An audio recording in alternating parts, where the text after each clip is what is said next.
we have new patch notes coming out for Teamfight Tactics patch 10.16. So, to quickly start off where we are, 10.15 was a very good patch. It's fixed a lot of the issues that were in existence with patch 10.13 and 10.14. So, they did a lot of good work to make 10.15 good. So, from what I've seen so far, 10.16 is a little bit of lighter notes, but also the add-on that we'll get down to here. An additional note on patch 10.17, and that's that 10.17 is not going to be a big patch. The explanation for why that is, not just for the R&R, as stated, but also because this patch will likely be what a lot of the competitive season is going to be played on. So a lot of the big tournaments that Riot has been planning for Teamfight Tactics are going to be played on probably this patch and the next patch. So the difference between the two patches are probably going to be very minor unless they have to drop a patch, a hotfix for 10.16. So let's get our way through. We got some new little legends. People like spending their money on awesome new little legends. And we'll get into the system changes first. So we have a new galaxy, Salvage World. So when you sell a champion, any completed items that were on that champion will be broken down to components. So listening to Riot More talk about it, he called this a high skill cap galaxy, and I 100% agree on that. This is going to be a galaxy that's going to brain buster a lot of people as to how exactly you're supposed to play it. How do you optimize your items in this galaxy? Because the easy clap way to do it would be slam all items all times. Make whatever you can that's really good right now. You're just going to sell that champion later, get something better.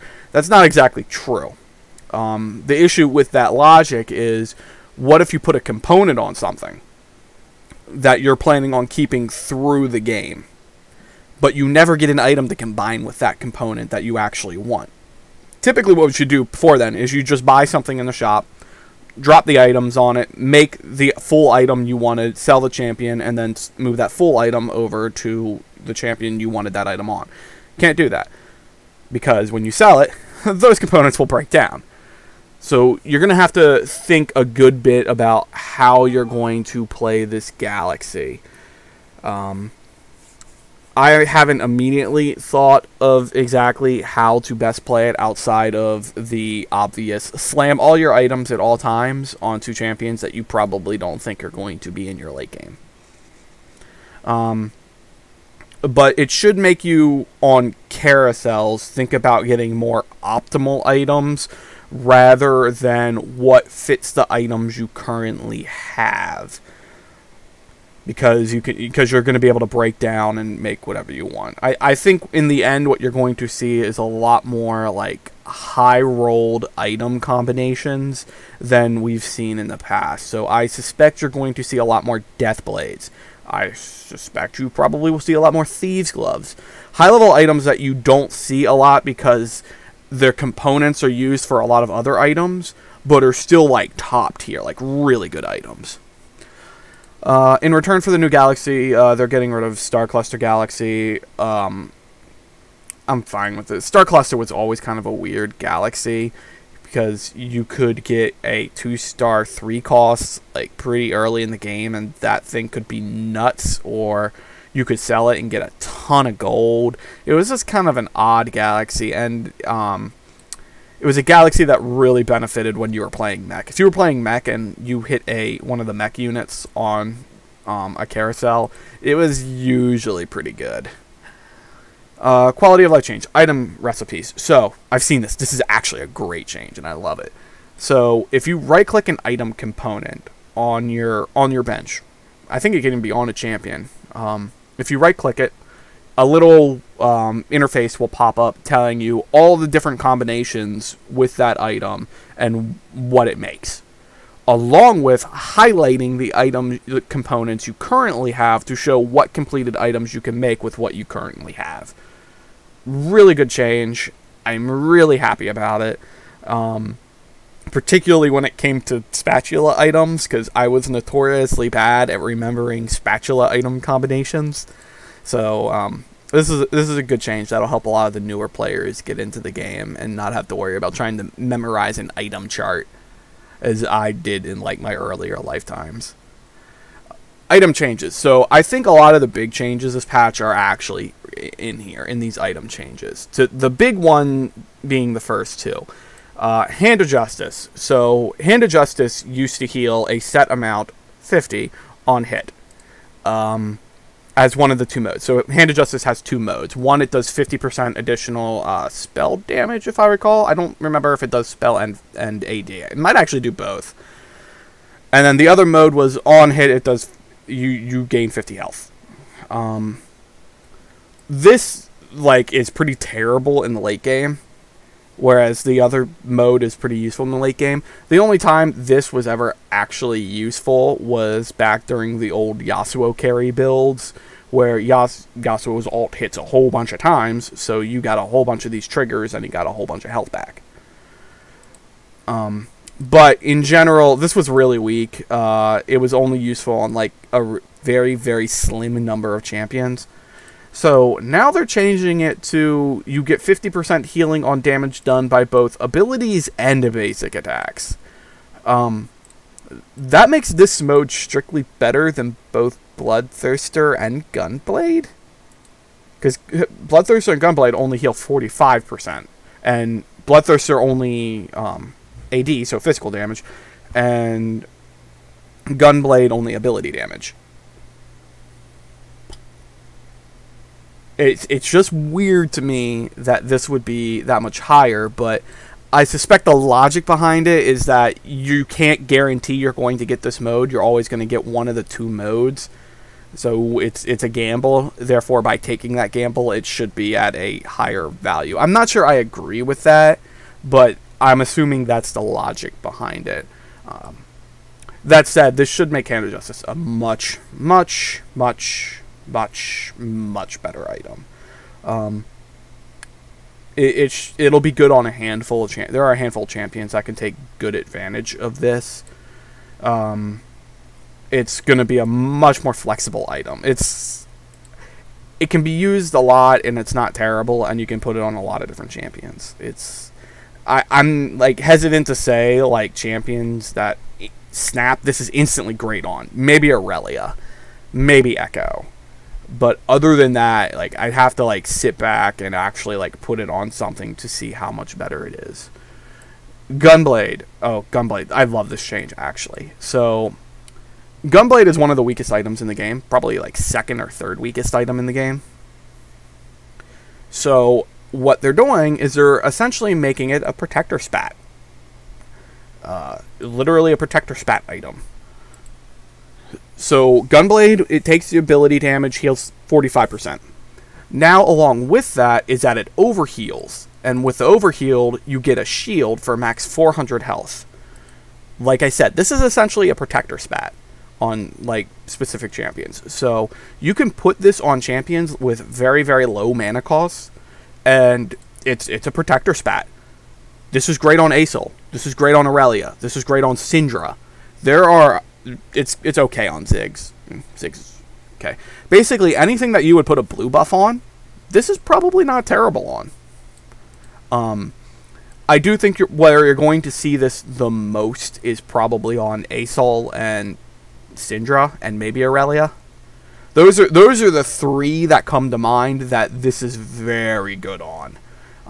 It's possible that this also could be pretty good on Shaco.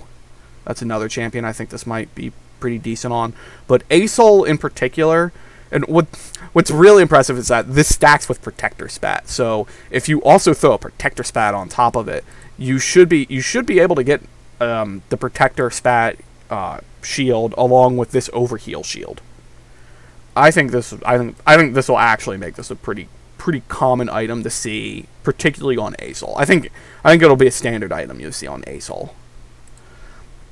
Locket's getting a tiny buff at the 2-star and 3-star level. Locket's actually not bad, but it's just underused because the item components are just better with other things.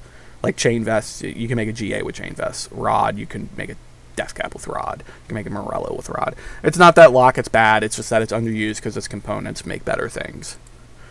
Hurricane getting a 5% damage multiplier, very minor. I'm iffy on this. Usually, the thing with Hurricane is that you don't really make it for the attack damage modifier. You don't really make it for the extra attack. You make it because it's stacking with some other ability that triggers. So with Jin, it triggers with 4-shot. So Jin's 4-shot and you now hit 2 things and completely annihilate them. Or with Sojourns, so you can get double mana out of that auto attack. So this I don't think will really do much. Static Shiv is getting a generous rework, I'm going to say. This is another one that's kind of confusing to me because I'm not sure how it's going to work out in the meta. So Static Shiv, it's losing 5 damage, but now it does an additional 85 true damage against targets if they have a shield or are CC'd. Okay, let's think about this for a second. Now, from what I understand about the definition of CC'd, is that if you think it is DC'd, if you think it is CC'd, it has been CC'd, and this damage buff will trigger on it. So things like Morello, red buff burn, attack speed nerfs, stuns, all of that goes right into being CC'd. Actually, I don't know if the red buff burn's true or not, but I do know the attack speed nerf from Echo Attack, that triggers CC. So this is a good bit of damage, but the thing with Shiv has only really been good on champions with super fast auto attacks or an ability that launches a lot of auto attacks. So on set 3, essentially that's been Xayah, and pretty much that's it. And Echo in a little bit of cases. Basically, if you ended up with a Shiv in the late game and you just threw it on Echo because it was who it most fit on. In previous sets, like set 2, Shiv was really good on Ashe because Ashe's ult was just a massive number of auto attacks. So the Shiv triggers were just everywhere. I don't know if this is actually enough to see Shiv getting a lot of play, but on a champion like Echo, I could see Shiv getting a lot of play. But that's kind of it, in my opinion. Because the item just doesn't really fit into the game because nothing really attacks that fast, and anything that did attack that fast, usually you had better items on it. So, there's really, in my opinion, only 4, maybe 5 champions that Shiv is good on. I'm going to cough, sorry. So, Xayah, Echo, and some of the Blade Masters, notably Yasuo and Master Yi. After that, and you don't see Shiv on Master Yi because there are better items to put on Master Yi. You don't see it on Yasuo because there are better items to put on Yasuo. But you'll usually see it on Echo because you can't. It's hard to carry those items over to Echo. Echo just makes more sense to not be your main carry because you have 4-star carries in set 3. It's more likely that you'll get this left behind item that you can put on Echo later in the game. Other change, Swordbreaker going from 25% to 33%. I think it was 33% before in set 2, and they nerfed it down to 25% because it was kind of impressive on Sivir. Set 3 does kind of have its own Sivir in the Blaster trait, but you just don't see Swordbreaker played on that trait at all. I actually don't think Swordbreaker is bad. It's just that much like Locket, it's just better items that you can make with those components. Alright, trait changes. So this is an interesting one. The Mana Reave effect, which increases your mana cost by 40%, that's being reduced to 30%. So that occurs from, as it's called, the Mana Reave, Mana Reaver, Shroud of Stillness, and Ezreal. So there's been a lot of talk lately about particularly, is Shroud overpowered? In my opinion, Shroud's an interesting item because it's very strong. There's no denying that Shroud isn't strong, but at the same time, it's situational. It's not overpowered. And what I mean by that is, when you Shroud, a lot of people just say Shroud to carry, or a lot of people, what they do, it's really a mistake people do, is they just Shroud to carry. Well, if that carry is a Syndra with a blue buff, and all you are shrouding is that Syndra with a blue buff, she just instantly ults anyway, and that Shroud didn't do anything. Where Shroud is very good is when it hits like 4 to 5 targets, and like half of your opponent's team never gets to ult. That's where Shroud is very good. And Ezreal is kind of the same, in that when Ezreal bombs off, he hits half your opponent's composition, and they just never ult. And they all just die because they never ulted. That is where these two in particular have been incredibly strong. Not when they just like bomb on a carry, but when they bomb entire compositions. So now the obvious fix to that being the issue would have been to decrease the area of effect of both of these abilities. Now, if they decrease the area of effect of both of those abilities would be garbage. So they're not going to do that, which makes sense to me. Instead, they're going to reduce the impact of the effect, which I think is fair. The actual Mana Reaver trait it's strong, but the difference between the Mana Reaver trait and these two is that these actually have to attack something. The champions with Mana Reaver actually have to hit them, so they're only hitting single targets, rather than Ezreal and Shroud that hit like 3, 4, 5 things at a time. Chrono. Chrono is getting a buff at, let's see, 4, 6, and 8? Yes, 4, 6, and 8. I don't think the 4 is meaningful. 4th Chrono comes up every once in a while. It's usually just 2, the 2 splash, or occasionally you'll see the 4 pop up. I don't think I've ever seen 6. That said, the buff from 1.5 seconds to 1 second is pretty significant. I might have to fiddle around with it in normal battles to see if there's a trait there. 8 is a bait, don't play 8. Infiltrator is now a fixed jump, so if you were in the front line with an Infiltrator, it actually took a shorter amount of time for it to jump to the back line than if you were in your own back line jumping to the back line. So now it's just a fixed time period. Mech ult, so mech justice damage, so it's ult attack. It's being nerfed at 3-star, 4-star, and 5-star. So this is to balance out the fact that they made mech, like low-level mech, really strong. So it used to be that you always hyper. So this is something that I had to think about to really understand what was going on. When they buffed up mech a few patches ago, they buffed the low-level mech and nerfed the high-level mech. So what that did was that made the 3, 4, and 5-star mech very viable. Like, you can actually play those, where it used to be, like, until you got to level 6 mech was kind of meh. Well, really 5. Once you got to level 5 mech was okay. But playing, like, level 3 and 4 mech was just, like, brutal. It was terrible. So they buffed up mech, so that way you could play level 3 and 4 mech. The problem with doing that was the damage that mech did at level 3, 4, and 5 was really high. So you'd have all your vanguards or brawlers just beating down on, and then they just ult and kill them all. And it was like, well, that was depressing.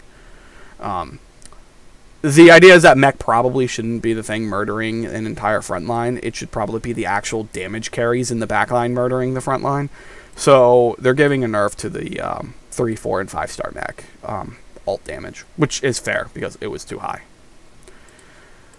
Rebel 6 and 9 are getting a buff. I don't really think this was needed. I think actually Rebel was fine. The thing with Rebel is no one's playing Rebel 6 anymore. Everyone's playing 3 Rebel with Jinx, rather 3 Rebel, 2 Blaster, and 4 Brawler.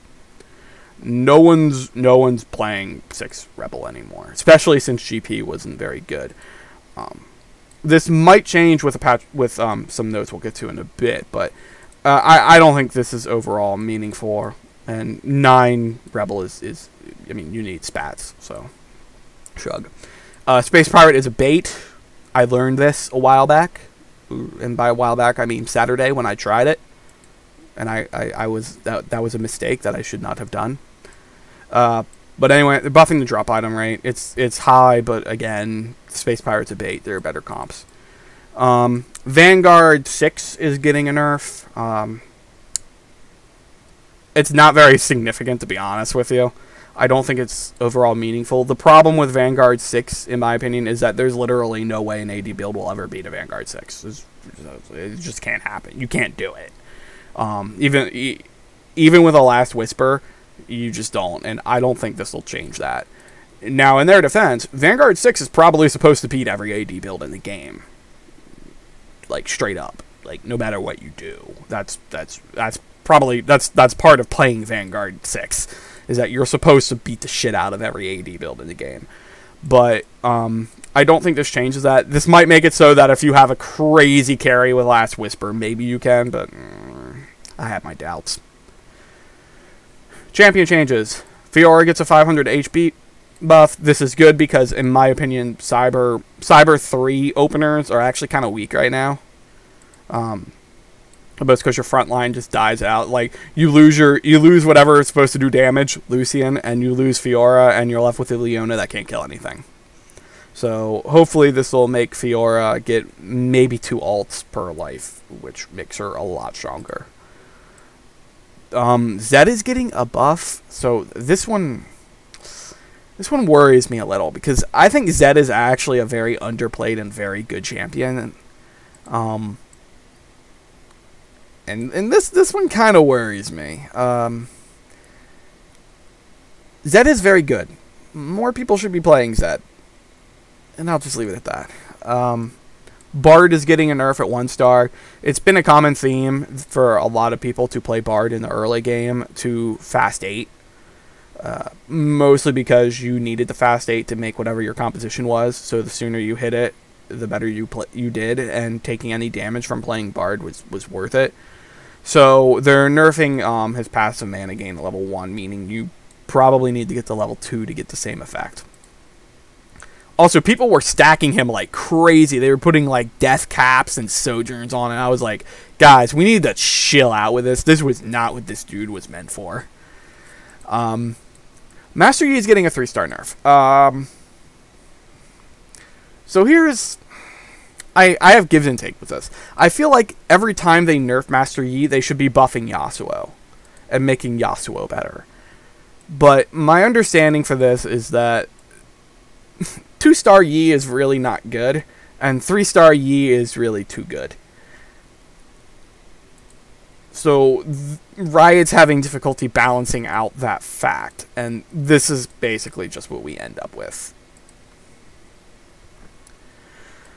Fizz. Fizz 1-star is getting a damage nerf. If you don't really understand what makes Fizz so good, it's that he's an AoE stun infiltrator. So he's going to infiltrate the backline and do an AoE stun on an entire backline. That is incredibly good. Like, this could say 0 damage for all I care, and Fizz's ult would still be very good. But it does 350 damage, so it's fine. It's fine. There's nothing wrong with this. Jhin is getting an attack speed nerf. Jin's all over the place. Like, he's in half the builds in the game right now. He probably deserves some nerfs. Jinx is getting a damage buff. So I had an easy clap game. I've had a couple easy clap games with Jinx on 10-15. So I do worry about this one. I think the main issue is that... So the reason why, in my opinion, that Jinx isn't seeing as much play as she should be seeing on this patch is because everyone's going for tier openers. So if everyone's fighting for tiers in the opening game, why would you ever play Jinx? Because there is almost no build that you play with Jinx that involves tiers. So that's pretty much that. Teemo's getting an attack speed nerf. This should mean that he doesn't ult like infinitely off one auto attack. It's a good change. Gangplank is getting a gigantic buff. This is actually a kind of ridiculous buff, in my opinion. I think this is too much. So the explanation that's been told is that A, Gangplank is bad, which kind of true. The issue with Gangplank is Gangplank requires a lot of investment to be good, but when he gets that investment, he's the best champion in the game. And two, by giving him this extra damage, it means that you won't have to play him with additional AP items. Now, in my mind, I did often play him with AP items, but these damage changes doesn't really change that fact. I'm still going to play him with AP items, and he's going to murder things even better than he did before. I worry that like this combined with the Rebels buff, combined with the Jinx buff, might makes Rebels and Jinx a little bit too strong. I think this is overdoing it, but we'll see. I could see a hotfix on this one. There's a couple things I could see a hotfix on. The two most probable being this and the changing of the oh shoot, I even forgot what that item's called because I never make it. Hands of Justice, maybe Hextech, probably not Hextech. I think the fact that they cap the health on Hextech will make it fine. All right, chase trait changes. So these are the ones that you need spat items for. They're buffing a whole bunch of them. Again, you need spat items to make all of these, and most of these, in my opinion, are probably baits. The only ones that probably aren't baits, like, if you can actually hit Rebel 9, Rebel 9's probably actually really good. Star Guardian 9 is probably fine, especially if you have a really stacked Nico. Battlecast 8's probably okay. I don't play Battlecast, so I honestly couldn't tell you. Dark Star 8's probably a bait, and you probably shouldn't play it. Infiltrator 6 is definitely a bait. Don't play Infiltrator 6. 3-star changes. Oh, by the way, all of these, like, yeah, they're all fine. They're all nice big changes. The Battlecast one's probably the one that sticks out to me the most. So 3-star changes. A bunch of champions are getting their 3 stars buffed up, like really buffed up, really buff. They're gonna be buff boys. So let's go through them all. Leona. So at 3-star, her barrier reduction is going from 200 to 400. This one's relevant for Cyber because it's not uncommon to accidentally get a 3-star Leona in Cyber. It does happen. And this will make her incredibly tanky. Incredibly tanky. Malphite shield buff. Poppy getting a damage buff on the shield toss and more shield. This part's probably more relevant than the damage. I don't think this brings back Candyland because I don't think anything is actually going to bring back Candyland. But this is really good for Poppy. Zig's slight damage buff. Ari. This actually happens, people. This one, RE3 does happen. This one's relevant. The Annie change is big. Actually, I think Annie is like really underplayed in a lot of builds. I think a lot of the Stork builds need to be carrying more Annie through the mid game. So I think like this one in particular, I think is really big. Blitzcrank 3. If you ever made a Blitzcrank 3, you probably did it by accident. I know I have. You keep Blitzcrank for the fact that he's CCing, not so much that he's doing damage, so whatever. Darius getting a buff. There are issues with Darius that make him unplayable. Lucian is getting a buff, but not the obscene buff that he had on PvE. You should note that. This is only going from 550 to 600. This isn't going to, like, whatever they had. I think it was, like, 850. It was obscene. Like, I don't know what they were thinking. Mordekaiser shield buff. Nautilus. The big thing on Nautilus is the stun duration is going up to 6 seconds on his ult. That said, I think it's pretty rare to see Nautilus get to 3-star because it's such a contested composition. So I think making the change is fine, in that seeing multiple 3-star Nautilus is probably very rare. Or seeing 3-star Nautilus in general is probably very rare because of how contested he is. Ezreal's EMP damage is being doubled at 3-star, which is funny because I think at 2-star it only does like 125 damage. So like that scaling goes from like 75, 125 to 800. That said, I don't think I've ever seen an Ezreal 3 in my life. Rumble's getting a damage buff, so prepare for more barbecue. I'm going to have to figure out how that barbecue thing works. I don't understand it at all. All I know is apparently Crit Gauntlet is like busted or something on him, or doesn't calculate the math correctly. I'm not quite sure what's going on with that. But I guess we're going to see more barbecue builds. V3 Star's getting a buff. This one's actually pretty good for him. V3 Star is very good and probably something more Cyber players should be going for because it's easier to do. Same thing with Vayne. Vayne 3 Star right now is actually not that strong, especially compared to where she was in previous patches. So seeing her get this 3-star buff is nice because I honestly think she's not that strong at 3-star. Gnar, slight HP buff. Riven, energy buff and shield buff. There's just a whole bunch of buffs for Riven at 3-star. I don't think I've ever seen Riven 3-starred. Janna 3-star, her stun goes from 1.5 seconds to 8 seconds. Give me a second. We're going to do a countdown to make sure everyone understands how long 8 seconds is.